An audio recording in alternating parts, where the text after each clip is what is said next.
Hey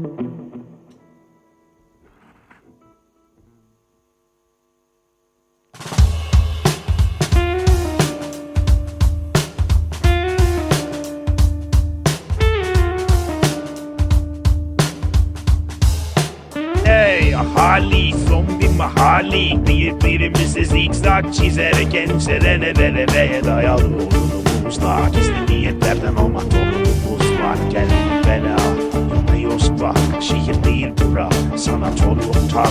İstanbul amıyorum aradım. Bebek doğduğumda çamura battım. Dışına baksam kaptapçila, içeri kemiren tahta kuruları.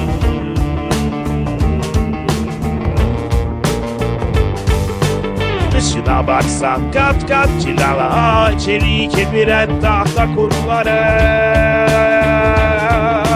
Hey, ciğerimi deli veren aşkım, tutun kolumdan beni fasa götüren. Dört mevsim yolunu yasa bölümüm, yarası süper ama yaramasa karabasan.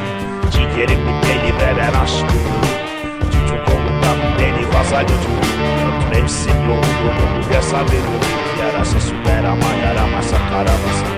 Ciğerimi deli veren aşkım bir, tutun kolumdan beni fasa götürün. Dört mevsim bir yolunu bul, yasa bölümüm, yarasa süper ama yaramasa.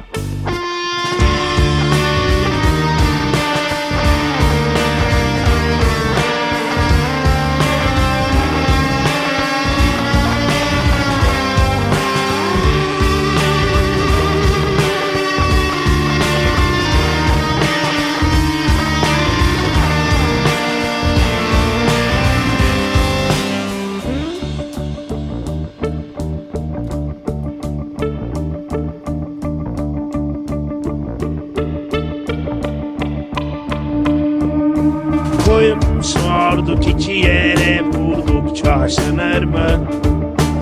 Açılmaya kilitler, umutsuz yaşanır mı? Gel bir de buradan var, belki halim yok. Bir amşın orman madem, cebimizde yaşın yok. Haydi gök, rüya görmek, unutmak, güneşe uyanmak, bağıralar. Prangalar, ATM'ler, telefonlar, Amatya'nın adı kaldı yalnız. Benim gibi her şey kararsız. Seni sevdiğim kadar kırıldım, dışım kurt, özüm zararsız.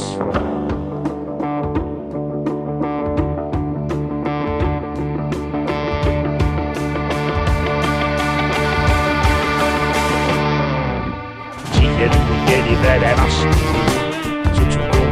beni fasal götürür. Mevsim yolunu fesat verir. Yarasa süper ama yaramasa karabasam. Ciğerimi deli veren aşkım, tutun kolundan beni fasal götürür. Mevsim yolunu fesat verir. Yarasa süper ama yaramasa karabasam. Ciğerimi deli veren aşkım, tutun kolundan beni fasal götürür. Mevsim yolunu fesat verir. Yarasa süper ama yaramasa karabasam. Ciğerimde deli veren aşkım, tutun kolundan beni basa götürür. Dört mevsim yolunu bulup yasa verir. Yarasa süper ama yaramasa karamasa.